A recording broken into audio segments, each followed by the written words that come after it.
குஜராத் மாநிலம் அகமதாபாத்தில் தென்னாப்பிரிக்காவிற்கு எதிரான 5வது 20 ஓவர் போட்டியில் இந்திய வீரர் ஹர்திக் பாண்டியா சிக்ஸர் அடித்த பந்து மிட் ஆஃப் திசையில் இருந்து கேமராமேன் கையில் பட்டதில் அவர் காயமடைந்தார். ஆட்டம் முடிந்ததும் கேமராமேனை நோக்கி சென்ற ஹர்திக் பாண்டியா அவரை கட்டி அணைத்து ஆறுதல் கூறினார். அத்துடன் கேமராமேன் கையில் வைத்திருந்த ஐஸ் பேக்கை வாங்கி ஒத்தடம் கொடுத்தார். இந்த காணொலி சமூக வலைதளத்தில் வெளியானதை அடுத்து ஹர்திக் பாண்டியாவிற்கு பாராட்டுகள் குவிந்து வருகின்றன.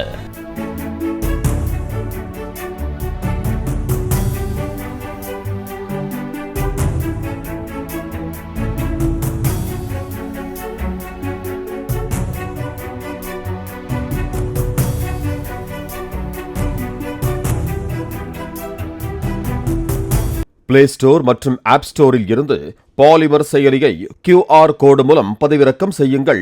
செய்திகளை உடனுக்குடன் பெறுங்கள்.